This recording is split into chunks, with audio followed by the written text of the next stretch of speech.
창세기 49장 1절부터 4절까지 함께 합독합니다. 야곱이 그 아들들을 불러 이르되 너희는 모이라. 너희가 후일에 당할 일을 내가 너희에게 이르리라. 너희는 모여 들으라. 야곱의 아들들아, 너희 아버지 이스라엘에게 들을지어다. 르우벤아, 너는 내 장자요 내 능력이요 내 기력의 시작이라.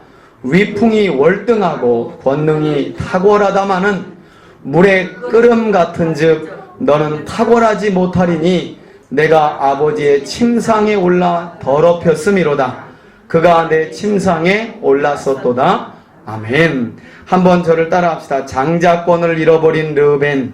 장자권을 잃어버린 르우벤. 예, 지난번 하나님의 사람들에서는 제가 그냥 창세기는 큰 족장 위주로 이렇게 넘어갔는데 야곱의 12아들 가운데서도 한 3사람 정도는 좀 우리가 눈여겨봐야 되지 않을까. 그 가운데 오늘 여러분들이 잘 아는 것처럼 야곱에게는 12아들이 있었죠, 그죠? 그 가운데 르우벤 하면 어떤 사람이죠? 장자예요. 맏아들이에요. 12아들 중에. 그리고 딸 하나 디나가 있었고, 그 야곱의 자녀 중에 맏아들인 이 르우벤이, 오늘 제가 제목을 그래서 장자권을 잃어버린 르우벤, 이렇게 제가 정해봤는데, 하나님의 사람들 하면서 제가 종종 이렇게 나누는 말씀이 있어요. 사람의 종류가 있다 그랬죠, 그죠? 어떤 사람이요? 처음부터 끝까지 선한 사람이 있고, 처음부터 끝까지 악한 사람이 있고, 나쁜 사람이 있고, 그 다음에는요, 처음에는 좋았는데 나중에 안 좋은 사람이 있고, 처음에는 나빴지만 나중에 괜찮은 사람들이 있어요. 그 다음에 마지막으로 어떤 사람이 있다 그랬죠? 좋았다 나빴다를 일생 왔다 갔다 하면서 이것도 아니고 저것도 아니고, 어쩌면 제 모습이고 여러분들 모습일 수도 있는데, 오늘 우리 함께 살펴볼 르우벤을 통해서는 여러분들이 좀 눈여겨 좀 잘 보시고 들으셨으면 좋겠어요. 특별히 르우벤의 생애를 하나하나 짚어보면서 맏아들이 여러분 뭐 성경을 굳이 가져다 대지 않아도 여러분 자녀들 중에서도 맞이하면 귀한 거죠. 그렇죠. 우리나라 유교에서도 그렇고 우리나라 이렇게 전통으로 내려오는 그 전통에도 항상 장자는 귀해요. 그리고 실제로 법이 개정되기 전에는 항상 부모의 재산 중에 많은 몫을 차지했고요. 그게 우리나라 전통뿐만 아니라 여러분 성경이 그렇게 또 이야기해요. 자, 우리 한번 성경을 찾아봅시다. 신명기 21장 한번 찾아봅시다. 신명기 21장 17절의 말씀입니다. 신명기 21장 17절, 하나님께서 모세를 통해 주신 율법인데요, 언약의 내용 중에 그러한 내용이 들어 있습니다. 그래서 21장 17절 다 같이 한번 읽어봅시다. 시작. 반드시 그 미움을 받는 자의 아들을 장자로 인정하여 자기의 소유에서 그에게는 2몫을 줄 것이니 그는 자기의 기력의 시작이라 장자의 권리가 그에게 있음이니라. 아멘. 15절부터 보면 내용은 그래요. 장자의 권리에 대한 내용을 하는데, 내용은 본처를 얻었는데 본처가 마음에 안 드는 거예요. 그리고 후처를 얻었는데 이 남자에게서의 장자는 지금 현재는 사랑하지 않는 본처의 아들이 장자예요. 그러면 사랑받는 후처가, 여러분 사극 많이 보셨죠? 어떤 작업을 해요? 그 남편에게 아양 떨면서 어떻게 해요? 자기 아들에게 장자의 기업을 달라고 아양을 떨잖아요. 절대 하나님이 그런 일 없도록 하는 거예요. 마음에 안 들고 못생기고 사랑하지 않는 본처의 아들이라도 장자면 반드시 그 아들에게 어떤 몫을요? 장자의 2몫을 주라는 거예요. 자녀들에게. 그래서 유대인들은 재산을 이렇게 나눕니다. 아들이 셋이다. 그러면 부모의 재산을 4분의 1로 나누는 거예요. 4등분 하는 거예요. 4등분. 그래서 당연히 4분의 2를 장자가, 아들이 5이다. 그러면 6등분 하는 거예요. 그래서 6분의 2를 장자가 가져갑니다. 그래서 아버지의 부모님의 기업의 두 몫을 반드시 하나님께서 이건 이스라엘에게. 우리 지난번 한자에서도 빌축자였죠, 그죠? 예, 거기에 보면 맏 형자가 들어가 있잖아요. 그래서 이 맏이라는 건 가정의 제사장과도 같은 그런 역할이거든요. 그래서 하나님이 그걸 인정하시는 거죠. 그리고 그 인정하시는 것과 더불어서 부모의 기업을 어떻게 해요? 두 몫을 주라는 거예요. 그런 몫을 받고 처음 태어난 야곱의 자녀가 누구라고요? 르우벤이요, 르우벤. 여러분들이 르우벤에 대해서 얼마나 많이 이렇게 좀 성경을 보면서 눈여겨보셨는지 모르겠어요. 일단은 좀 질문을 하면서. 여러분, 르우벤이 야곱의 4명의 아내 중에 누구의 아들인지 아세요? 야곱이 4명의 아내가 있어서 이것부터 좀 헷갈리죠. 삼촌 라반의 집에 가서, 그죠? 7년 결혼해서 첫 번째로 얻은 아내가 레아죠. 본래 야곱은 누굴 사랑했어요? 처음 삼촌 라반의 집에 도착할 때에 한참 붙들고 울었던 손녀와 손녀뻘 되는 라헬을 사랑했죠. 그죠? 그래서 그 라헬을 나에게 삼촌 주십시오. 아내로. 7년을 수일같이 일했는데 첫날 밤을 새곤 했더니 그 지방의 관습을 따라서 삼촌 라반이 맞이인 레아를 들여보낸 거죠. 다음날 아침에 야곱이 얼마나 화가 났는지, 아니 7년을 내가 이렇게 봉사한 거 알면서 어떻게 약조한 대로 라헬을 저에게 신부로 주지 않고 레아를 들여보내느냐. 성경에 보면 또 외모에 대한 내용을 기록하고 있어요. 아무튼 라헬이 아리따웠다 그래요. 아주 몸매가 좋고 원어를 보면 그래요. 아름다웠다는 거예요. 그래서 이 라헬을 야곱이 사랑했는데 그 지역 관습이 마지를 시집 보내지 않고는 둘째를 보내지 않는다는 거예요. 어떻게 보면 삼촌이자 장인어른인 라반의 꾀죠, 꾀. 그리고 네가 라헬을 사랑하면 어떻게 해요? 7년 더 일해. 그랬는데요. 얼마나 야곱이 라헬을 끔찍이 사랑했는지 7년 봉사하는 걸 어떻게 해요? 수일처럼 여겼다는 거 아니겠어요? 그래서 결혼하는 데만 몇 년? 결혼하는 데만 이 야곱이 14년 걸려요. 그랬는데 문제는 사랑하는 여인과 결혼했는데 이 여인이 자녀를 못 낳는 거예요. 성경을 보니까 하나님이 야곱이 자꾸 라헬만 사랑하니까 레아를 불쌍히 여겨서 본처인 레아, 야곱은 원치 않았지만 본처인 레아의 태를 먼저 열어주셨다는 거예요. 그러면서 처음 태어난 아들이 누구라고요? 르우벤. 그래서 이 레아가 이 르우벤을 낳고 이제는 내 남편이 나에게 눈길 좀 주겠지 하고 보라 아들이다 해서 르우벤이에요. 보라 아들이다. 네. 왜요? 이제 좀 야곱이 자기에게 아들 낳아주면 어떻게 해요? 눈길 좀 주겠지. 여러분 20-30년 전만 해도 한 30년 전만 해도 이런 일이 있었잖아요. 딸 둘 날 때까지는 시어머니하고 남편 눈치 됐다 보다가 드디어 아들 하나 나면 어떻게 해요? 시어머니가 갑자기 종의 신분으로 내려가는 거죠. 며느리 앞에서. 그죠? 네. 마치 그런 상황인 거예요. 이 레아가 이제는 좀 이제 내가 본초로서 좀 어깨 힘 좀 줄 수 있겠구나. 아들이다! 하고 지은 이름이 르우벤이에요. 르우벤. 네. 르우벤은 어디에서 태어났냐면요. 바단 아람에서 태어났어요. 라반 집에 거할 때 야곱이. 말씀드린 것처럼 야곱의 그러면 아내가 넷이잖아요. 넷. 네. 그죠? 르우벤은 첫 번째 레아의 소생인 거죠. 그죠? 네. 르우벤만 낳은 것이 아니라 하나님이 4명을 스트레이트로 주시죠. 르우벤, 그 다음에요. 시므온, 레위, 유다. 여기까지 정도는 여러분 좀 아셔야 돼요. 그 밑에는 좀 헷갈려도 4명 정도까지는 아셔야 돼요. 자, 라헬은 누굴 낳았나요? 요셉과 베냐민을 낳았죠. 그죠? 그 다음에는 이제 레아의 종인 실바가 낳고 라헬의 종인 비라가 낳는 거죠. 그죠? 여튼 이렇게 해서 태어난 마지가 바로 르우벤이에요. 이름의 뜻이 뭐라고요? 보라, 아들이다, 아들이다. 저는 이 레아와 라헬을 비교하면서도 여러분 참 하나님 공평하신 것 같아요.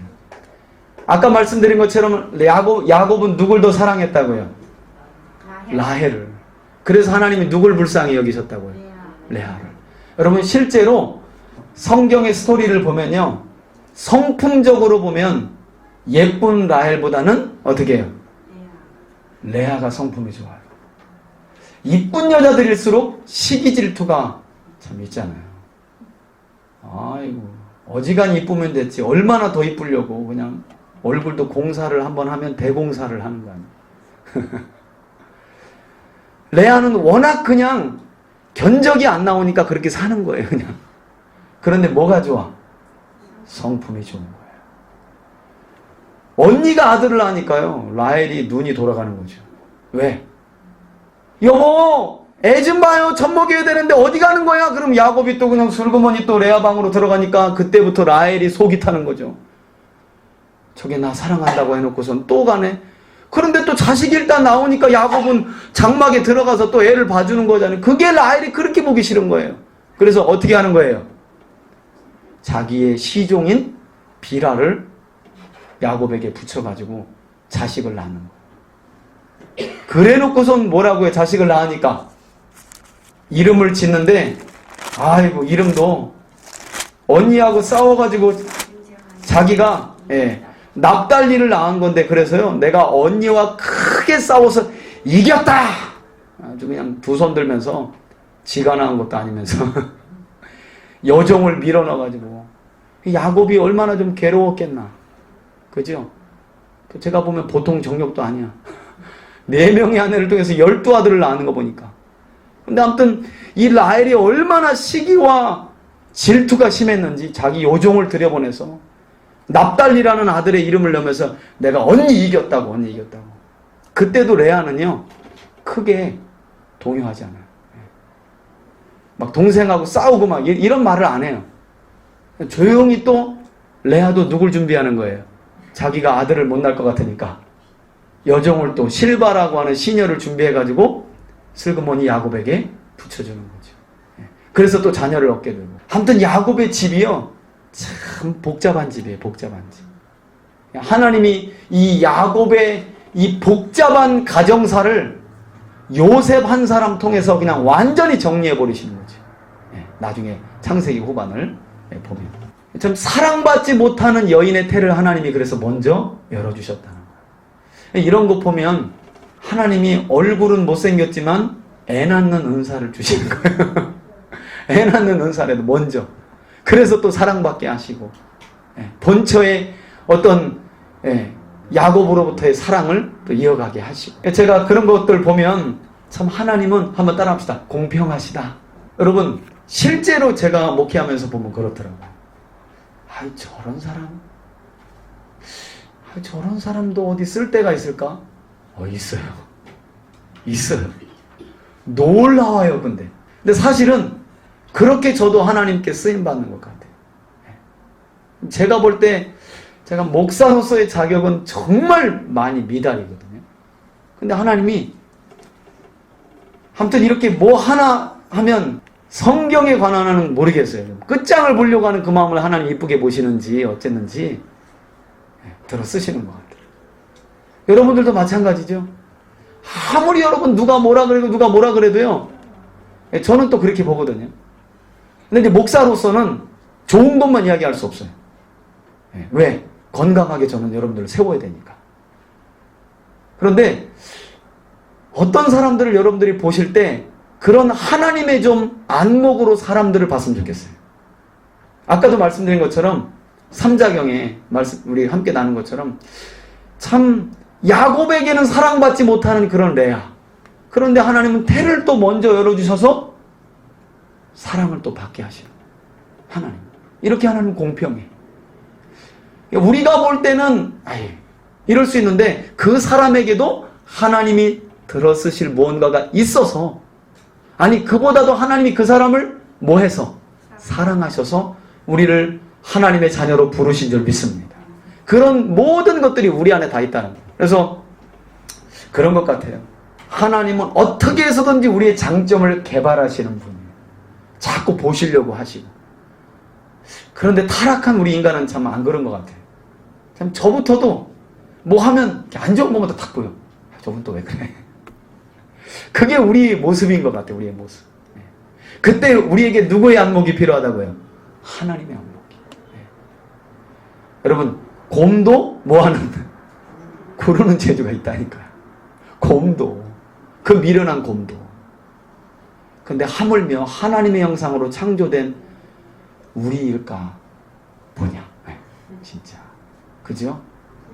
그래서 우리가 참 이 레아를 다루시는 하나님, 또 성품적으로 봐도 레아가 더 괜찮은 사람이에요. 어떻게 보면 라헬보다.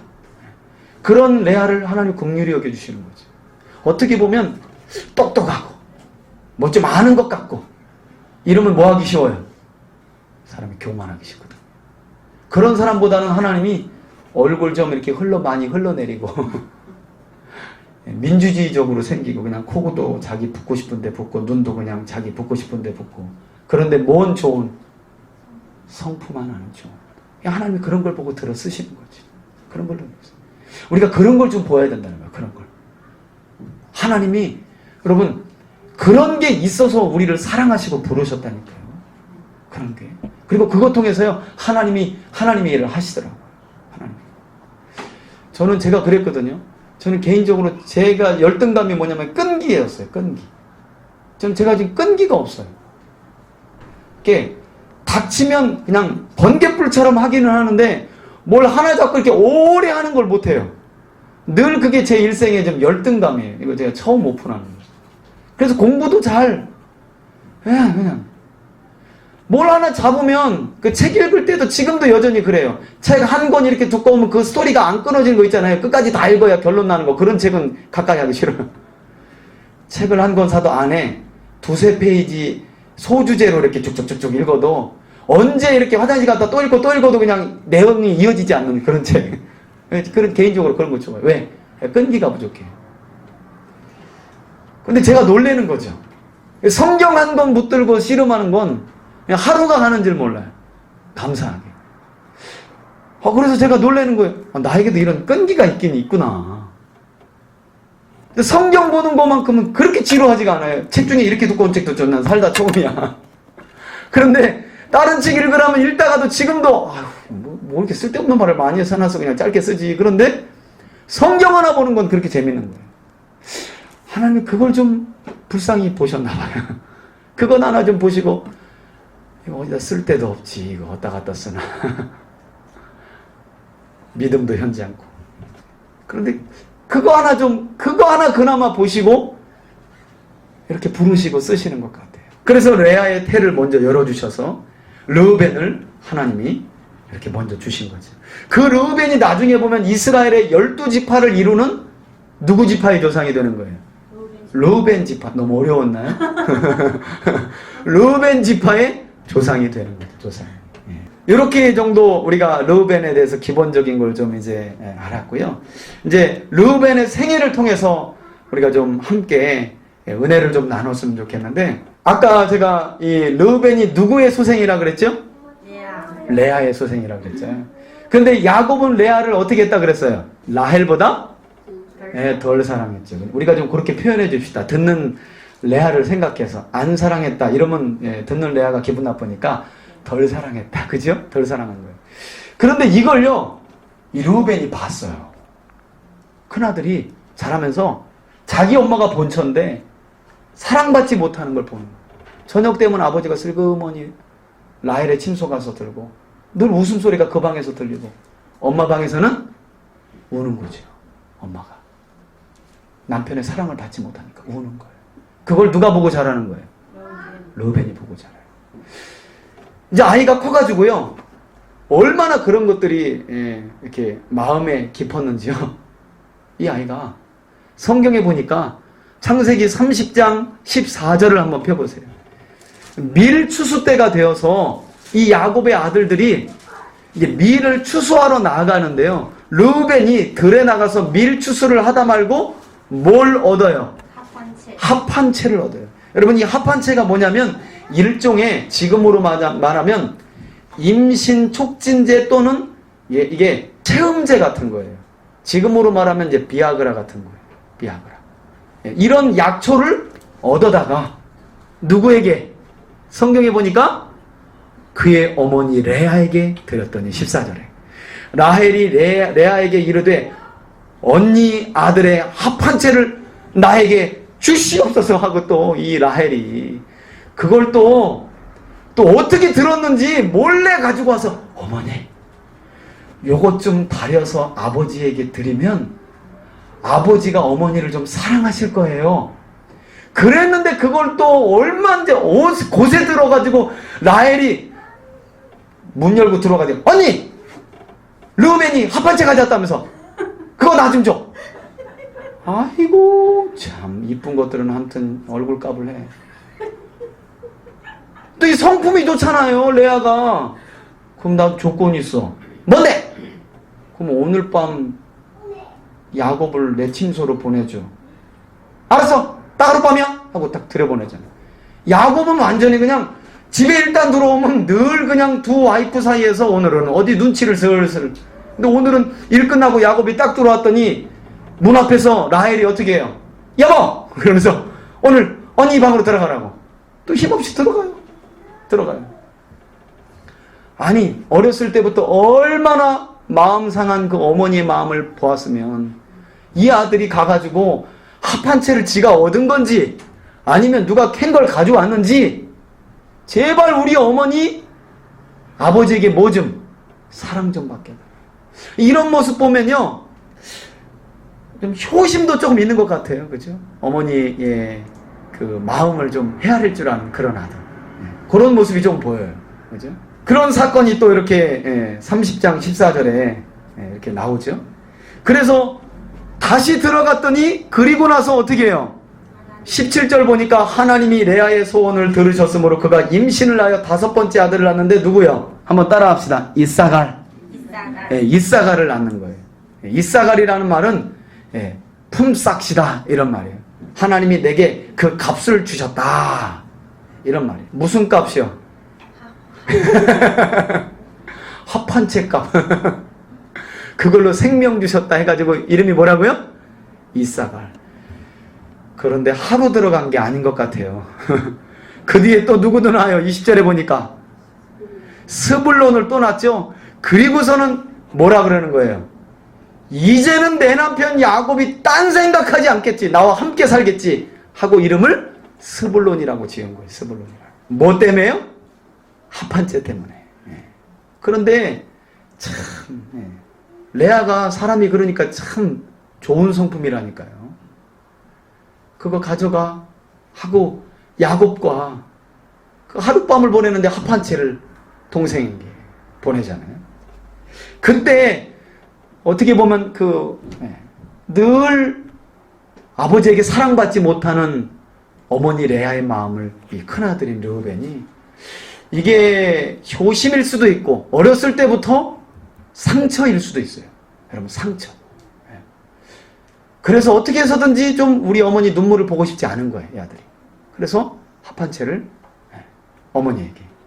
그런가 하면 또 어떤 사건이 있냐면 창세기 34장으로 한번 넘어가 보시겠어요? 이 르우벤과 관련해서 이미 성경은 야곱 족장 이야기로 이렇게 넘어가는데요. 이 야곱이 삼촌 집에서 이제 나와가지고 에서를 만난 뒤에 화해하고 에서를 먼저 돌려보낸 뒤에 그 세겜이라고 하는 이 하몰의 아들 추장이 야곱의 딸인 디나를 강간하는 사건이 34장에 벌어지거든요. 이때도 사실은 야곱이요, 형 에서가 군대를 통해서 호위해 줄게 같이 가자 했을 때 따라갔으면 됐거든요. 근데 형 마음이 변해서 또 칼 들까봐 무서워가지고 형 먼저 가라고. 그래 놓고서 이따가 디나가 여긴 뭐 하는 곳이지? 하고 동네 구경 나갔다가 그 히위 족속 추장인 세겜이라고 하는 추장에게 강간을 당한 거예요. 이때 돌아와가지고 만신창이가 된 여동생을 보면서 오빠들이 일을 가는 거죠. 야곱의 아들들이. 너 왜 그래? 오빠 하면서 막 우는 거예요. 있었던 이야기를 하면서. 그때 보면 이 레아의 아들인 시므온과 레위가 이 세겜을 찾아가 가지고요 협상을 하죠. 근데 세겜은 이미 디나에게 마음이 빼앗겼어요. 동침하고 나서는 어떻게 해서든지 와이프로 맞이하고 싶은 거예요. 그때 제안한 게 뭐냐면, 우리는 하나님을 믿는 백성인데 너희들이 할례하지 않으면 우리의 딸을 너희에게 줄 수도 없고 우리도 너희의 딸들과 통혼할 수 없다는 거예요. 그래서 할례를 시키는 거예요. 문제는 그렇게 할례를 시켜놓고 어떻게 해요? 칼을 뽑아가지고 이 레위와 시므온과 레위가 들어가서 그냥 다 목을 베버립니다. 이것 때문에 나중에 보면 야곱이요, 야 너희들 때문에 이제 우리는 이 가나안 족속들에게 죽었다. 이제 우리 죽었어. 이와 같이 비열한 방법으로 이제 우리 죽었어. 막 어찌하여 너희들이 이런 일을 저질렀냐고 막 해대죠. 그리고 나중에 야곱이 창세기 49장에서 자녀들을 축복할 때 시므온과 레위에게 저주 비슷한 이야기를, 너희들은 아주 잔인한 칼이다, 이런 말을 쓰면서 그때 이 사건 이야기를 해요. 근데 여러분, 여기서 보면 그런 생각을 한 번도 안 해보셨죠? 여러분, 아들들이 함께 가요. 세겜을 만나러. 이 야곱의 아들들이, 야곱은 이제 나이가 있으니까 성경에 보면 이 강간당한 여동생들이 34장 7절 보세요. 야곱의 아들들은 들에서 이것을 듣고 돌아와서 그 이야기를 다 듣고 나서 이제 이 세겜을 만나러 이 아들들이, 14절에 보면 그 아들들이 이 세겜과 협상을 하거든요. 그런데 칼 들고는 누가 뛰어갔다고요? 나중에 시므온과 레위. 여러분, 실은 여기에서 누가 좀 칼을 먼저 들고 있어야 돼요? 그렇죠, 여러분. 아니 우리는 지금 한 가족으로 생각하는데, 여러분, 부족 정도가 된 거예요. 작은 부족. 그 당시는 국가가 아니잖아요. 근데 부족과 부족 사이에 지금 전쟁이 일어날 판이 된 거잖아요. 그잖아요. 그러면 당연히 누가 나서야 되는 거예요? 르우벤이 나서야 되거든요. 근데 이때 르우벤이 빠져 있어요. 웬일인지 빠져 있어요. 저는 한 두 가지로 보고 싶은데요. 첫 번째는 이제 결과적으로 보면 이 일이요, 하나님 보시기에도 좋지 않은 일이었어요. 왜? 할례를 가지고 잔인한 칼을 썼다는 거예요. 방법이 너무 안 좋았다는 거예요. 할례를 가지고 잔인한 칼을 썼다는 거예요. 그래서 어떻게 보면 르우벤은 그 좋지 않은 일에 빠졌다는 생각을 한번 해봐요. 왜냐하면 여러분, 르우벤은요, 나중에 요셉 사건도 보지만 최소한 옳은 일과 그른 일을 구별할 줄은 아는 사람이에요. 이 사람이, 이 아들이. 그러니까 이 일은 좋은 일, 이 일은 나쁜 일, 이건 구별할 줄은 알아요. 그래서 이 일에도 빠지지 않았겠는가. 또 한편 이 사건만 보면 그런데요, 전체적으로 르우벤의 큰 인생의 그림을 그려놓고 보면 그게 아닐 수도 있구나라는 생각을 제가 해봤어요. 이제까지는 이때 르우벤은 빠졌구나 하고 르우벤은 괜찮은 사람이라 그랬거든요. 근데 르우벤의 전체 삶을 두고 보면 사실은 이 르우벤은요, 손해보는 일을 안 하는 사람이죠. 자기가 손해보는 일은 잘 안 하는 사람이에요. 그래서 이때 아마도 옳고 그름이 무엇인지는 알았지만 손해보는 일에 혹여라도 칼 들고 들어갔다가 죽으면, 그래서 빠지지 않았겠는가. 이런 것들이 남은 일생의 흔적처럼 이렇게 또 나타납니다. 그런가 하면 창세기 35장을 한번 보시겠어요? 르우벤의 인생 여정을 우리가 쭉 따라가는 겁니다. 야곱의 사랑하는 아내 16절에 보면 라헬이 베냐민을 낳다가 그만 어떻게 해요? 죽거든요. 얼마나 힘들었는지요. 아들 이름을 처음에는 베논이라고 줬어요. 나나주를 보니까 이름이 뭐래요? 슬픔의 아들. 왜? 너나 타가나 죽는다 이놈아 하면서 지은 거예요. 엄마가. 그걸 옆에서 야곱이 듣고요, 이거 평생을, 여러분 생각해 보세요. 아니, 엄마는 고통스러워서 그렇게 지었다고 생각하지만 평생 그 아이의 이름이 불려질 때 너 때문에 네 애미 죽었다, 너 때문에 네 애미 죽었다, 그렇게 평생을 불려다닐 걸 생각해 보세요. 그러니 그 출생하는 그 자리에서 야곱이 이름을 바꿔버린 거예요. 베노니가 아니라 베냐민으로. 베냐민은 오른손의 아들, 이런 말이에요. 오른손의 아들. 그 베냐민을 낳으면서 라헬이 죽는데요, 그때쯤에 또 어떤 일이 일어나냐면 21절 보세요. 이스라엘이 다시 길을 떠나, 이스라엘이라는 말은 이스라엘 족속이 아닙니다. 야곱이에요, 야곱. 하나님 이름을 바꿔주셨잖아요. 그죠? 야곱이 다시 길을 떠나 에델 망대를 지나 장막을 쳤더라. 에델이라는 망대가 있어요. 망대를 이렇게 높이 세워놓은 장막을 쳤는데, 이스라엘이 그 땅에 거주할 때에, 에델 망대에 거주할 때에 큰아들 르우벤이 가서 아버지의 첩 누구를요? 비라는 누구의 시종이었는데? 라헬의 시종인 비라를 어떻게 해요? 동침함에 야곱이 이를 어떻게 해요? 들었더라. 이 사실을, 이가 아니라 그걸 듣고 이빨을 들었다는 말이 아니라 그 사실을 들었다는 거예요. 그 사실을. 르우벤이 말하자면 누굴 건든 거예요? 아빠의 첩. 새엄마를 건드려버린 거예요. 새엄마를 건드려버린 거예요. 성경에는 안 나왔는데 왜 르우벤이 이때까지 장가를 안 갔는지 모르겠어요. 아마도 소심한 그런 성격. 자기 생각은 옳고 그름을 하는데 이 사람이 안 나서는 사람이에요. 르우벤이. 그게 문제예요, 여러분. 나중에 보시면 아시겠지만 여러분, 장자에게는 책임이 있는 거거든요. 그런데요, 여러분, 선한 일로 분별되었으면 그 선한 일을 쫓아야 되는 거잖아요. 이게 악하다 그러면, 악한 일인 줄 알았으면 어떻게 해요? 하지 말아야 되잖아요.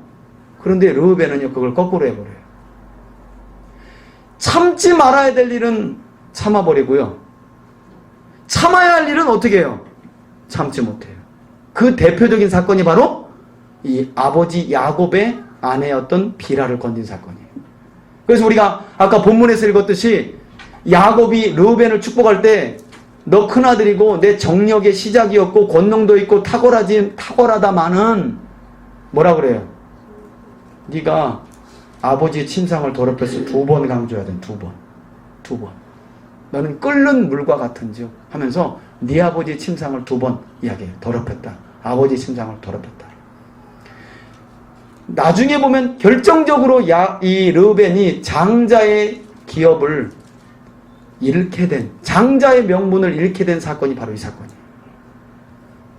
여러분, 한번 저를 보세요. 여러분, 중요해요, 이 사건이. 왜냐하면 르우벤은요, 이스라엘 나중에 지파에서도 장자 지파가 되는 그런 조상이 되는 사람인데, 이 사람이 그 기업을 잃어버림으로 나중에 보면 르우벤이 없어져요. 르우벤 지파가 그냥 사라져버려요. 장자인데, 장자 지파인데. 왜 그랬다고요? 르우벤은요, 선과 악은 분별할 줄 아는 사람이었다니까요. 그런데 그걸 알고 어떻게 해요? 행하지 않는 사람이었어요. 선을 알았으면 선을 행해야 되고, 악을 알았으면 하지 말아야 하는데 그걸 반대로 해버린 사람이에요. 반대로. 그래서 장자의 명분을 잃어버리게 돼요. 우리가 하나님의 말씀을 따라 살 때도 마찬가지죠. 어떤 일은 하기 싫은데 하나님의 뜻이 분명해요. 그죠? 그런 일은 어떻게 해요? 해야 되는 거예요.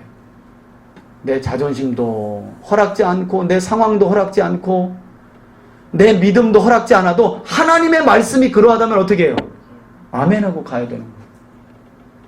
만일 내가 정말 너무 하고 싶은 일이야, 이거. 너무 하고 싶어. 그런데 그게 하나님의 말씀과 맞지 않아요. 그건 죄고 악이에요. 그러면 어떻게 할 줄 아는? 예. 아버지의 침상을 더럽히는 게, 올라가는 게 어떻게 해요? 죄예요. 그러면 뭐 하지 말아야 돼요? 하지 말아야 돼요. 그런데 참아야 할 일에는 참지 못하고 그냥 끓는 물과 같이 정욕을 불같이 일으켜서 올라가 버리죠. 모르겠어요? 비라가 그 주인 라헬을 닮아 예뻤는지. 그런데 이것도 좀 악한 게 라헬이 죽고 나서 그랬다는 거 아니에요. 그죠?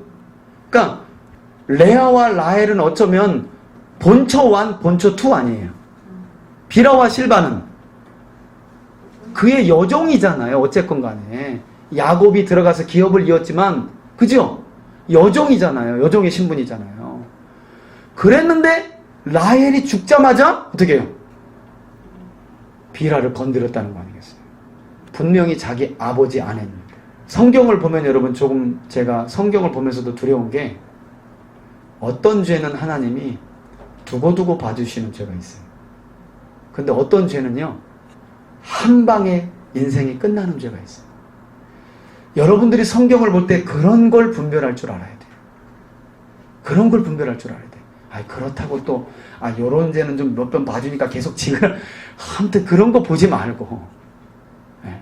여러분, 우리는 알지 못하는데, 아무튼 성경을 보면 하나님이, 뭐 또 성경을 보면 분명히 또 알 수 있는 거죠. 그죠? 어떤 죄는요, 한 방에 가는 수가 있어요. 그래서 아버지의 침상을 더럽히는 이런, 폐륜화적인 일을 저지르는가 하면, 창세기 37장을 한번 보시겠어요? 이제 요셉 이야기가 시작되는 중에 아버지 야곱이 가축을 치는 형제들의 안부를 알기 위해서 요셉을 보내잖아요. 그때 이 형들이 멀리서 오는 요셉을 보고 18절 이후에 보면, 37장 18절 이후에 보면, 평소에 요셉만 사랑했던 아버지의 모습을 보면서 누굴 죽이려고? 그래서 그들이 서로 한 입으로 뭐라고 한다고요? 19절에 꿈꾸는 자가 오는도다. 그러면서 어떻게 해요? 죽이자. 그때 여러분 21절에 보니까 형제들 중에 맞이인 르우벤이 뭐라 그래요? 한번 21절 다 같이 한번 읽어봅시다. 시작. 르우벤이 듣고 요셉을 그들의 손에서 구원하려 하여 이르되 우리가 그의 생명을 해하지 말자. 예. 그러니까 여러분, 기본적으로 르우벤은요, 어떤 사람이라고요? 선과 악은 구별할 줄 아는 사람이라니까요. 그래서 동생을 죽이는 건 어떤 일? 악한 일. 그러니 하지 말자. 그런데 남은 형제들이 너무너무 완강한 거예요. 특히나 유다는 기질이 아주 센 사람이거든요. 아주 센 동생이지만 르우벤도 유다가 말하면 좀 이렇게 무서워하는 동생이 있잖아요. 여러분, 그런 동생이 있대요. 형제가 많으면 마지가 무서워하는 동생이 있어요. 항상 마지를 무는 동생. 그런 동생이 야곱의 아들 중에 유다. 하도 유다를 중심으로 해서 형제들이 똘똘 뭉쳐서 요셉 죽이자고 하니까 일단은 그냥 구덩이에 던지자로 합의가 난 거예요. 르우벤 때문에. 근데 르우벤의 생각은 뭐예요? 그렇게 해놓고 형제들이 없는 사이에 동생을 빼와가지고 아버지에게 보내려고 한 거예요. 근데 여러분, 이 모습만 보면 또 역시 르우벤은 착한 사람으로 보여져요. 그런데 제가 볼 때 이렇게 르우벤 전체 인생을 보면요, 이 역시도 오늘 이제 제가 깊이 생각하면서 드는 생각인데, 르우벤은요, 큰 문제를 야기시키기를 이렇게 싫어하는 사람이에요. 당장 아들이 없으면 집안이 또 발칵 뒤집어지는 거잖아요. 그런 걸 이렇게 문제를 야기시키는 걸 싫어하는 거예요. 야곱을 사랑한다기보다는, 여기 사랑한다는 말이 없잖아요. 그죠? 다만 요셉이 없어짐으로 아버지 야곱이 또 난리가 나고 집안이 시끌벅적하니까 그게 싫어요. 그래서 구원하여 돌려보내는 것 같아요. 제가 보니까 이 르우벤 전체 인생을 볼 때, 여하튼 이때 보면 역시 르우벤은 나쁜 일이 뭔고 좋은 일이 뭔지 그래도 분별할 줄 아는. 그런데 한 가지 안타까운 건, 여러분 여기서 맞이잖아요. 안 돼! 이 녀석들이 어디, 요셉은 아버지가 사랑하는 아들이야. 안 돼. 그리고 아무리 우리가 미워하더라도 동생을 죽이는 건 정말 안 돼. 하나님이 보고 계셔. 그래서는 안 돼. 하고 어떻게 해야 돼요? 말할 수 있는 거잖아요. 그런데 어떻게 해요? 합의 본 게 구덩이에 던지고 나중에 갔다가 와서 꺼내주려고 한 거예요. 근데 그 사이에 어떻게 해요? 지나가는 미디안 노예 상인들에게 팔아버린 거죠. 형제들이. 그리고 나서 아이고 29절에 보니까 르우벤이 돌아와 구덩이에 본즉 거기 요셉이 없으니까 돌아와서 야 아이가 없도다. 여러분 여기서 하는 말이 중요해요. 나는 한번 보세요. 나는 여러분 이 말이 되게 중요해요. 거기다 한번 밑줄을 치세요. 여러분 이 말이 르우벤이 요셉을 구해주려고 하는 뉘앙스를 보이는 말이에요. 여러분 나는 어디로 갈까? 이 말은 뭐예요? 이 말은 의역하면 난 이제 아버지한테 죽었다 이런 말이에요. 저는 그렇게 보이더라고요. 난 이제 어디로 갈까? 그 말은 어떻게 해요? 아버지한테 죽었다 이제. 그러니까 요셉 사랑해서 어떻게 해요? 건져주려고 그런 게 아니에요. 이 르우벤은요, 문제 이렇게 크게 일으키는 걸 싫어하는 사람이에요. 그래서 그때 마땅히 사실은 나섰어야 돼요. 안 돼! 하고 요셉을 붙들어서 일 보고 돌려 보냈어야 맞는 거예요. 그랬는데 소심하게, 여러분 그게 하나님의 뜻이다 그러면 어떻게 해야 돼요? 거기 목숨을 걸어야죠. 그죠? 그죠? 그게 선이다 그러면 정말 목숨을 걸어야죠. 그런데 타협하는 거 아니에요. 그래 그럼 구덩이 해. 그래놓고 와서 보니까 그 사이에 팔고 나서 이제 난 어디로 갈까 이 이야기를 하고 있는 거예요. 이런 사람이 누구라고요? 르우벤이라는 거예요. 르우벤. 그렇게 해서 이제 요셉이 어디로 내려가게 돼요? 애굽으로 내려가게 되잖아요.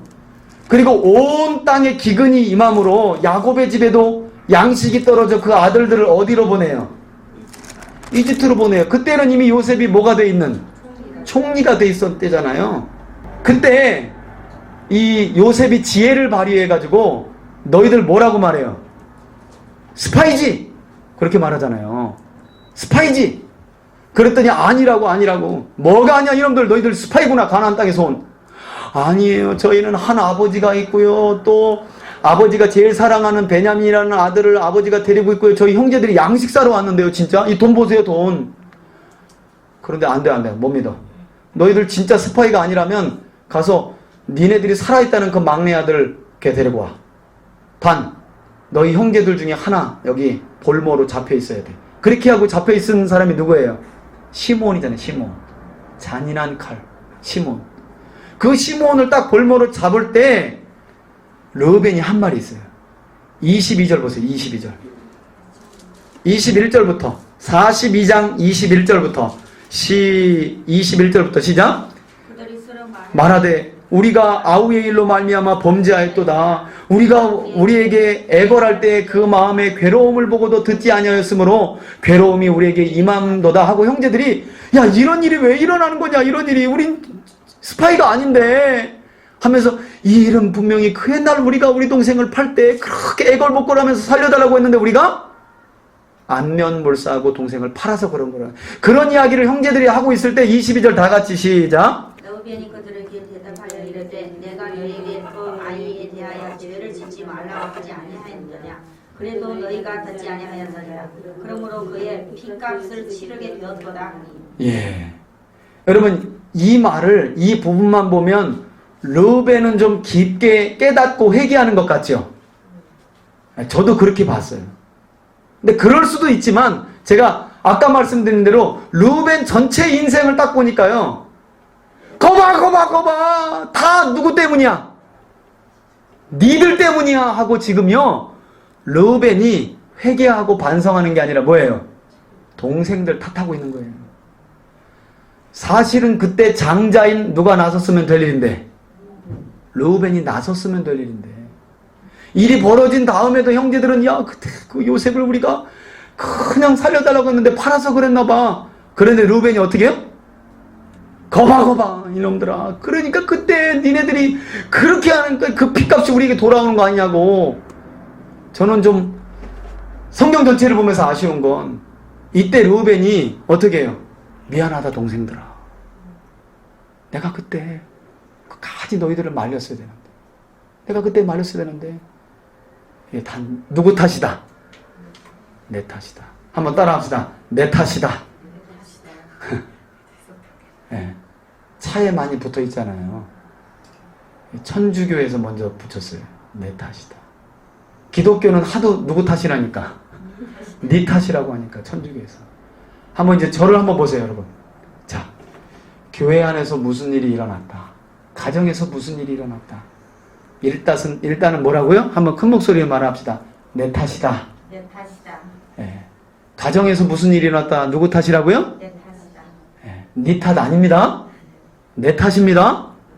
그런 사람이 르우벤이라는 거예요. 이게 여러분 깨닫고 반성하는 게 아니에요. 니네들 때문에 그런. 지금 상황이 어떤 상황인지도 몰라. 니네들 때문에. 그러면서 동생들을 이렇게 탓하는가 하면 42장 37절을 한번 보세요. 결국에는 이제 돌아와가지고 아버지 야곱에게 있었던 모든 일을 이야기하고 누구 데려가야 된다고? 베냐민 데려가야 된다고. 그런데 야곱이 안 믿어요. 왜요? 오는데 보니까 아들 하나가 빠졌잖아요. 누가 빠져요? 그러니까 아버지 야곱은, 얍삽한 야곱은 어떻게 생각하는 거예요? 아이고, 이 자식들이 또 시므온 하나 노예로 팔아먹고 양식 사왔구나, 이놈의 새끼들이. 그러면서 나를 차라리 죽여라. 그랬는데 더 기가 막힌 건 누굴 데려가야 된다고? 제일 사랑하는 베냐민을 데려가야 된다고. 그때요, 안 내려놓으니까요, 야곱이요. 37절 다 같이 읽을까요? 시작. 르우벤이 그의 아버지에게 말하여 이르되 내가 그를 아버지에게로 데리고 오지 아니하거든 내 두 아들을 죽이소서 그를 내 손에 맡기소서 내가 그를 반드시 아버지께로 어떻게 해요? 데리고 돌아오리다. 아, 여러분 이때 좀 장자의 기질이 보이죠? 그죠? 뭐라고까지 말해요? 여러분 이런 말은 참 놀라운 거 아니에요? 르우벤이 뭐라고까지요? 베냐민 제 손에 맡겨주시고 만약 베냐민 데리고 못 돌아오면 어떻게 해요? 자기 아들 둘을 어떻게 해요? 아버지가 죽이셔도 된다는 거예요. 이런 모습 보면 좀 사람이 좀 된 것 같아요. 그런데 여러분 성경의 내용을 쭉 보면요, 이 정도 장자가 나섰으면 야곱이 어떻게 해야 돼요? 믿어야 되는데요. 문제는요, 아버지 야곱이 르우벤을 안 믿어요. 왜 그랬을까요?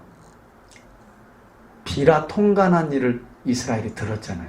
야곱이 이미요 장자의 기대는 깨져버린 거예요.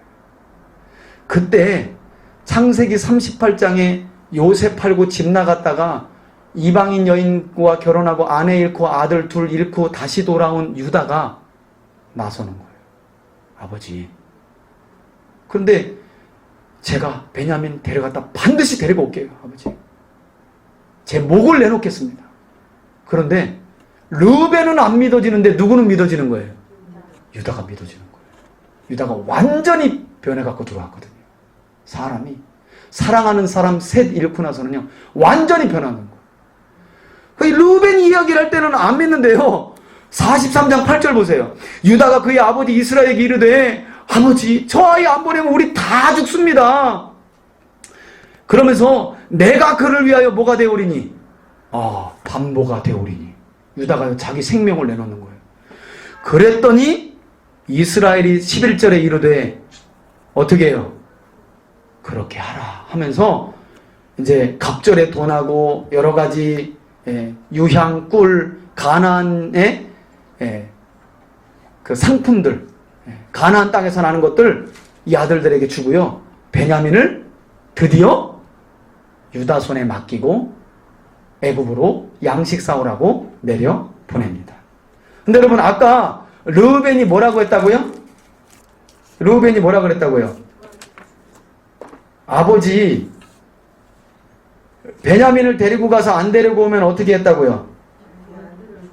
자기 아들을 죽이라고. 그렇게 하고 베냐민을 데리고 내려갔는데 요셉이 한 번 더 꾀를 쓰죠. 다 아주 잔치를 벌인 다음에요 돌려보내는데 베냐민 자루에다가 뭘 넣어요? 자기가 좋아하는 은잔을 딱 넣은 거예요. 그리고 나서 다 보내놓고 뒤에 군사를 보내가지고 잡아오라고 하죠. 그때 누구만 잡아오게? 베냐민만. 하나님이 주시는 지혜이기도 하고 요셉이 형들의 마음을 떠보고 싶기도 한 것 같아요. 과연 어떨까? 형들이 얼마나 변했을까? 그렇게 해서 군사가 휘파람 불고 가고 있는 야곱의 아들들을 딱 제지하고 섰는데요, 아이고 무슨 소리 하냐고, 우리가 총리에게 극진히 대접받고 이렇게 양식도 많이 얻어가는데 우리 형제 중에 어떤 놈이 총리의 은잔을 훔쳐갔겠냐고. 그놈 나오면 죽여도 좋다고, 노예로 끌고 가도 좋다고. 그래서 르우벤부터 자루를 다 검사하는데 안 나오니까 르우벤이 눈이 이렇게 막 커지죠. 그래서 막 베냐민 조사하기 전에 막 주먹이 막 나갈 것 같아 막. 그랬는데 웬일이야, 베냐민 자루를 딱 열어보니까 거기서 은잔이 땡그랑하고 떨어지는 거예요. 그리고 그들이 베냐민을 바람과 같이 데리고 요셉이 있는 왕국으로 가버리죠. 여러분 이전 같으면 야곱의 아들들이 어떻게 해요? 그럴 수도 있지 뭐 하고 양식 가지고 갈 형제들이거든요. 근데 어떻게 해요? 다시 요셉 총리가 있는 데로 가요. 그리고 나서 거기서 제발 좀 우리 동생 살려달라고, 제발 좀. 그런데 여러분, 정말 이 아들은 우리 아버지하고 목숨이 하나로 연결되어 있는 아들이더라고. 이 아들 안 데려가면 우리 아버지 야곱 죽는다고. 그랬는데 그 말을 누가 하냐면 44장 14절 보세요. 누가 해요? 여러분, 유다가. 16절에 한번 읽어봅시다. 시작. 유다가 말하되 우리가 내 주께 무슨 말을 하리오? 무슨 설명을 할 필요가 있겠습니까? 우리가 어떻게 우리의 정직함을 나타내리까? 하나님이 종들의 죄악을 찾아내셨으니 우리와 이 잔이 발견된 자가 다 내 주의 노예가 되겠나이다. 여러분, 아까 르우벤의 회개와 유다의 회개가 뭐가 다른지 좀 보이세요? 아까 르우벤은 뭐라 그랬어요? 알 수 없는 일이 일어나니까, 어려움이 일어나니까 뭐라 그래요? 네 탓이지. 너희들 때문에 그렇지. 또 한 번 알 수 없는 일이 일어나니까 그때는 유다가 나서서 뭐라 그러는 거예요? 하나님이 우리의 죄를 찾았다는 거예요. 이건 누가 다루고 계시다는 거예요? 하나님이. 그러니 유다가요, 나중에 르우벤을 넘어서 장자의 명분을 유다가 가져가 버리는 거예요. 여러분, 이런 걸 잘 보셔야 돼요. 어려운 일이 일어나고 알 수 없는 일이 일어나고 고난이 찾아왔을 때 르우벤은 누구라고요? 그 죄를 누구에게서? 형제들에게서. 네 탓이야, 네 탓이야. 유다는 뭐라 그래요? 하나님이 우리의 죄를 찾았다는 거예요. 이건 하나님이 하고 계시다는 거예요. 그러면서 유다가 18절에 가까이 가서 요셉에게 내 주여 원하건대 내 동생 제발 좀 살려달라고 그러면서 제가 당신의 종이 되겠습니다. 여러분, 아까 르우벤이 뭐라 그랬어요? 베냐민만 제 손에 붙여주시면 못 데리고 오면 제 아들 둘을 어떻게 해요? 그러면 아들 둘 목숨이 달려있으면 여기서 유다가 나설 게 아니라 누가 나서야 돼요? 당연 르우벤이 나서야죠. 총리여 하면서 엎드려가지고 제발 살려달라고, 이 아들 보내달라고. 아버지 생각도 있고 자기 아들 두 목숨도 달린 거 아니에요. 그런데 여기서 보니까 르우벤이라는 이름이 나와요, 안 나와요? 안 나와요. 안 나와요. 안 나와요. 오히려 변화된 유다가 나서가지고 장자의 역할을 유다가 해버리는 거예요. 여러분, 이런 모습 보면요, 참 그래요. 여러분, 예수도 성질대로 믿는다 그러잖아요. 이게 어떤 부분 보면 일생을 믿는 것도 아니고 안 믿는 것도 아니고 이런 삶을 사는 삶이 있는가 하면 어떤 사람은요, 저 사람 왜 이렇게 인생이 개차반이야? 근데 딱 예수님 믿고 성령 충만 받은 뒤로 어떻게 해요? 완전히 돌아서는 사람이 있어요. 그게 누구 같은 사람이에요? 유다. 여러분들 삶은 어떠세요? 르우벤처럼 뭐가 나쁜지 뭐가 좋은지도 알아. 신앙생활 하면서 이게 선하고 이게 하나님 뜻이 아닌 것도 알아. 그런데 이것도 하기 싫고 저것도 하기 싫어. 때로는 해야 될 건 안 하면서 안 할 건 하고 싶어. 일생을 그러면서 내딛지도 않고 뒤로 가지도 않고 그러면서 살고 있지는 않나요? 그러는 사이에 어떤 사람이 유다와 같은 자가 나타나서 성령 충만받고 말씀 잘 배워서 하나님께 인생을 드려버리는 거죠. 그래서 예수님이 뭐라 그랬어요? 우리 오후 예배 때 먼저 되는 자가 나중되는 일이 많을 거다. 나중된 자가 어떻게 해요? 먼저 되는 일이. 여러분, 그 말씀이요, 야곱의 아들들의 삶 속에 일어나 버려요. 제일 나쁜 유다가 변화돼서 장자를 차지해버리잖아요. 일생을 두고 르벤처럼 살아가는 인생이 있어요. 그리스도인으로서.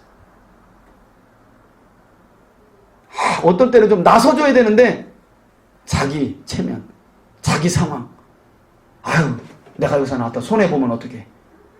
여기서는 좀 그리스도인답게 나서줘야 되는데 세상에서도. 그래서 직장 생활하면서도 저 사람 교회 다녀? 처음 알았대. 여러분, 그러면 되겠어요? 그죠? 그런 사람이 어떻게 보면 오늘 우리가 함께 나눈 르우벤 같은 사람이에요. 반면에 유다는 뭐예요? 아무튼 죄도 최고 악질로 짓고, 그런데 한 번 딱 죄를 깨닫고 돌아선 뒤는 어떻게 해요? 하나님께 그 삶을 드리는 거예요. 이제 우리가 앞으로 유다의 삶도 살펴볼 거거든요. 여러분, 오늘 우리가 르우벤을 보면서 왜 르우벤이 하나님이 그렇게 귀하게 여기시는 장자의 명분을 잃게 됐는지 여러분 잘 보셔야 돼요. 그래서 나중에 창세기 46장에 보면 이제 이 르우벤이 자식도 낳습니다. 46장 9절 한번 보세요. 이 사람들 언제 불려지겠어요? 우리가 한번 불러봅시다. 르우벤의 아들도 언제 우리가 불러보겠어요? 시작. 르우벤의 아들 한옥과 발로와 헤스론과 갈미요. 출애굽기에도 나오고 역대상에도 나옵니다. 우리는 모르지만 그래도 한번 부르고 넘어가야 되겠죠, 그죠? 역사의 위대한 지도자는 안 나와요. 르우벤에게서는 이렇게 이름만 나와요. 이름만 나와요. 그리고 나서 나중에 그런 르우벤을 야곱이 죽기 전에 오늘 우리가 함께 본 본문 49장 보세요. 마지막 축복하면서 하는 말이 뭐예요? 너는 내 장자요, 내 능력이고 내 기력이라 그랬는데 정력의 시작이라는 거예요. 내가 처음 난 아들이라는 거예요. 위풍이 뭐래요? 월등하고 권능이 어떻게 해요?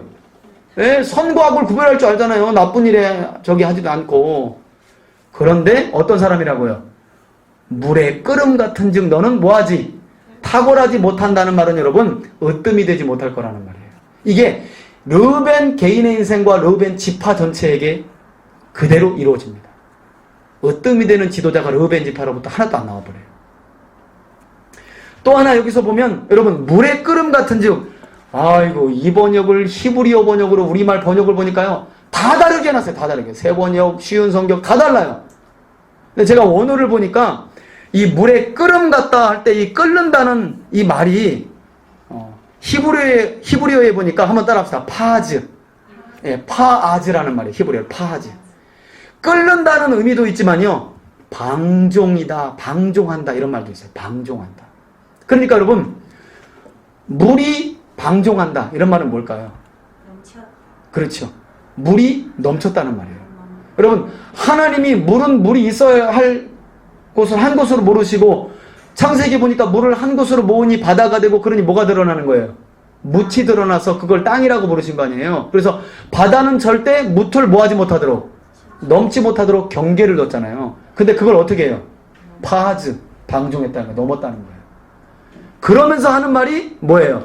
아버지의 침상을 올라 더럽혔다는 거예요. 하지 말아야 될 짓을 했다는 거죠. 하지 말아야 될 짓을. 여러분 하나님이 분명히 구원받고 하나님의 사람으로 살아가는 우리에게 해야 할 일과 하지 말아야 할 일을 정해주셨어요.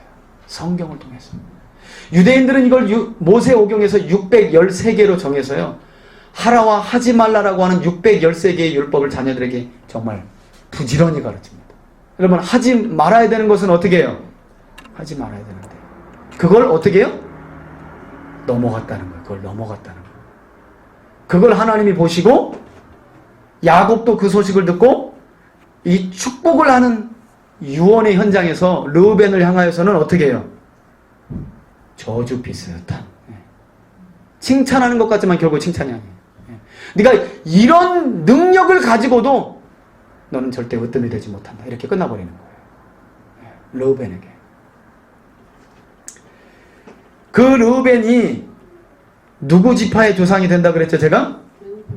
르우벤 지파의 조상이 돼요. 르우벤 지파의 조상이 되는데 여러분 나중에 보면 이제 이건 제가 이제 성경 찾을 시간이 없으니까 시간이 됐으니까 제가 그냥 여러분들에게 말씀으로 전해드릴게요. 이 르우벤 지파를 데리고 출애굽한 모세가 이스라엘의 12지파를 데리고 이제 가나안 땅으로 향하잖아요. 그때 민수기 16장에 보면 모세와 아론을 향하여 그들의 권위에 도전한 사건이 나와요. 그게 바로 고하세 레위지파 고하세 자손인 누구와? 고라와 르우벤의 자손인 다단. 고라와 다단과 아비람이었잖아요. 그리고 이제 그 당을 지은 한 사람이 더 있는데 그때 보면 이 르우벤의 자녀 중에서 누가요? 2명이나 반역하는데 앞장을 서는 거예요. 다단과 아비람이라는 사람이. 이유는 뭐냐면요. 너희들만 왜 자꾸 높아지냐는 거예요. 우리도 같이 높아져야지. 르우벤의 자녀들에게는 어떤 마음이 있었을까요? 우리가 우리 조상 야곱의 장자야 지파야 이것들아. 반면에 지금 이스라엘을 이끌고 있는 모세는 어떤 지파예요? 레위 지파예요. 세 번째. 그러니까 뭐 하는 거예요? 예, 시기도 나고 질투도 나고. 아니 우리가 장자 지파인데 왜 저것들이, 족보를 따져가보면 세 번째거든요. 왜 저것들이 우리를 인도해 하고 반역을 하는데, 자녀 둘이나 거기 앞장섰다가 어떻게 해요? 불에 타 죽는 거예요. 불에 타 죽어요. 나서야 할 땐 나섰다면 이런 일이 없었겠죠. 그죠? 여러분, 하나님이 왜 레위 지파를 선택했겠는가? 우리 성경에는 안 나와요. 근데 미드라시에 보면 이스라엘로 내려가서 400년 사는 동안 이 사람들이 가장 좋은 땅에 살았잖아요. 그냥 애굽화 됐던 거예요. 다. 아브라함, 이삭, 야곱의 언약 다 잊어버리고 애굽화 된 거예요. 근데 그 12지파 중에서 유일하게 한 지파만이 그래도 그나마 경건하게 애굽에서 하나님의 언약을 붙들고 있더라는 거예요. 그게 누구 지파일까요? 레위였던 거예요. 그래서 그 레위 한 남자와 한 여자가 결혼을 하여 낳은 아들이 누구예요? 예? 아므람과 요게벳이 낳은 아들이 바로 모세예요. 모세. 예. 이런 르우벤 지파의 후손들이 또 이런 짓을 저지르고요. 집안 내력인지도 모르겠어요. 나중에 모세가 괜신히 이끌고 가지고 요단 동편을 다 정복한 뒤에 세 지파에게 이 요단 동편 땅을 아모리 왕 시온과 바산 왕 오그가 살고 있던 이 큰 모압 평지가 있는 아주 좋은 땅을 세 지파에게 먼저 주거든요. 그 지파가 누구냐면 므낫세 반 지파에게 주고요. 그 다음에 가드라고 하는 갓 지파, 그 다음에 맨 밑에 르우벤 지파에게 먼저 줘요. 그런데 이들이 이 세 지파가 기업을 받고 나서 모세를 찾아가네. 뭐라 그래요? 우리 배운 지 얼마 안 됐잖아요. 여기가 조사오니, 목청하게 여기가 조사오니 남은 9지파 반 데리고 당신이 이렇게 건너가셔서 그 땅 차지하시라고. 우린 그냥 여기에 살게요. 모세가 뭐라 그래요? 혼쭐을 내죠. 니네들 하는 꼬락선 딱 보니까 가데스 바네아에서 정탐하고 돌아와 백성들을 낙심케 한 그 죽어간 그놈들하고 똑같다고. 그리고 나서 정신 차리고 나서 그러면 우리가 앞장서겠습니다. 여기다가 처자식 살 수 있는 터전만 빨리 만들어주고 저희가 전쟁할 때 가장 앞서겠습니다. 실제로 나중에 여호수아 1장에 보면 여호수아가 그걸 기억하고 너희들 어떻게 할래?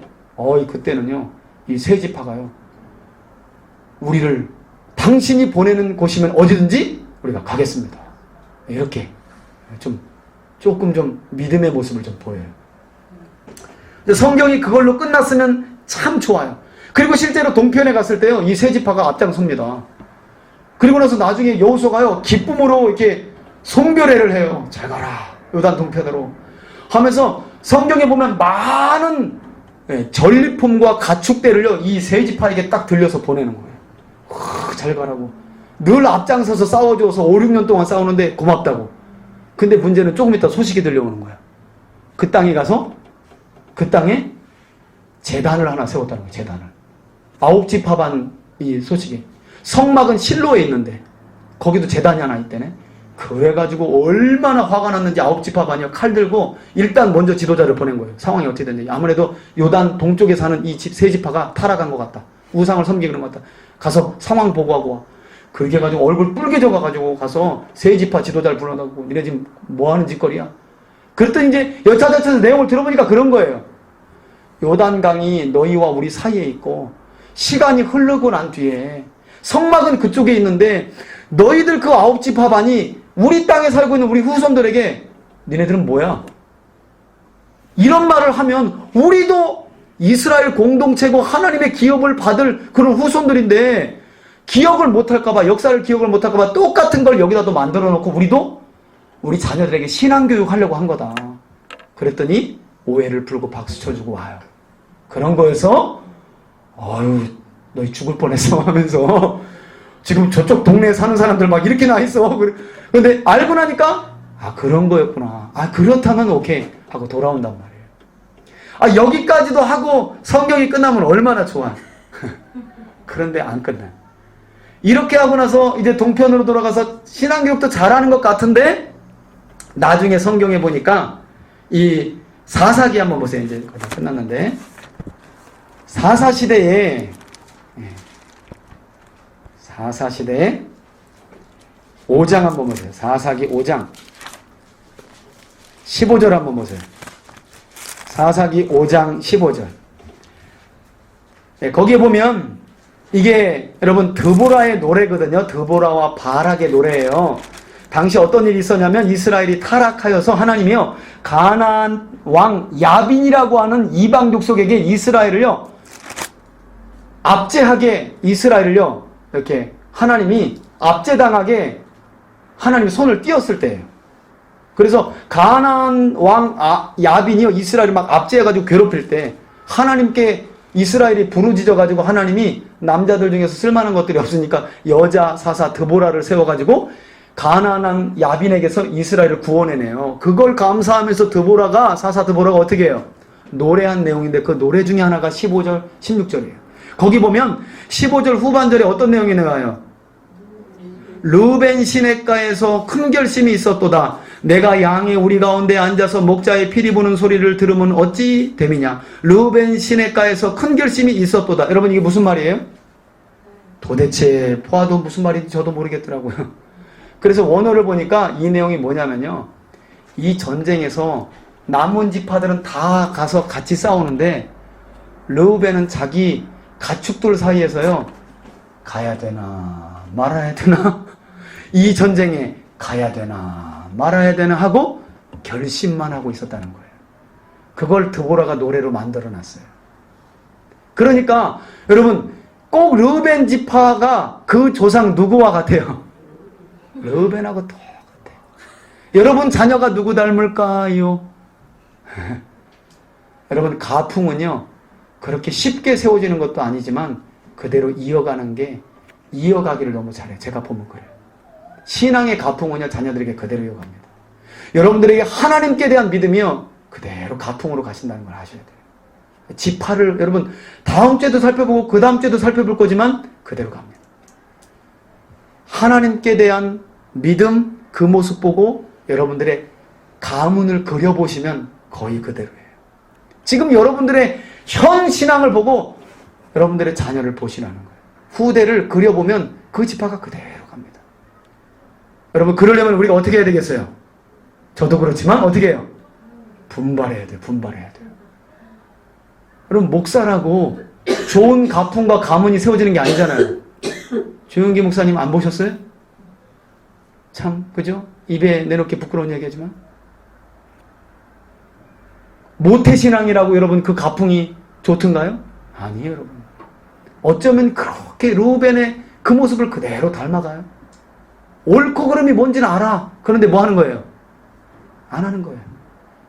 여러분 창세기 4장에 보면 타락한 아담 이후로 타락한 사람들에게요. 특별히 창세기 4장에 보면 가인에게 하나님이 하시는 말씀이 있어요.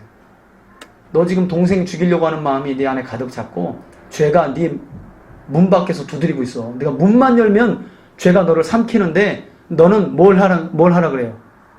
한번 따라합시다. 선을 행하라. 선을 행하라는 거예요. 여러분 악을 행치 않는 유일한 길이 뭐라고요? 아무것도 안 하는 게 아니에요. 아무것도 안 하고 지켰다고 생각하는 부자 청년이 예수님께 와서 나는 다 지켰는데요? 그때 주님이 뭐라 그래요? 너 있는 것 중에 좀 팔고 나눠주고 날 따라와 그러잖아요. 탐심에 대한 계명을 딱 지적하면서. 그죠? 여러분 아무것도 안 하고 있는 게 하는 게 아닙니다. 그걸 아셔야 돼요. 그래서 성경에 보니까 해야 될 때 안 하는 거예요. 여러분 죄를 이길 수 있는 유일한 길은 뭐라고요? 선을 행하는 거예요. 끊임없이 선을 행하는 거예요. 제가 이거 알고 사면서는요 이게 아무것도 아닌 것 같은데 여러분 정말 자유한 삶을 누리더라고요. 정말. 이전에는요 조금만 막 죄 이게 이기려고 그래도 못 이기는 거예요. 계속 생각으로 들고 뭐로 들고. 그런데 좋은 걸 생각하고 하나님의 말씀을 어떻게 하면 이룰까? 이런 걸 하지 말아야지 하고 선한 쪽을 자꾸 생각하다 보니까 어느덧 제 삶에 뭐가 정리되는 거예요? 죄가 정리되는 거예요. 여러분 아직도 죄를 보면서 내가 이 죄로부터 멀리하지 이렇게 계속 보고 계신 분 있어요? 멀리 됩니까?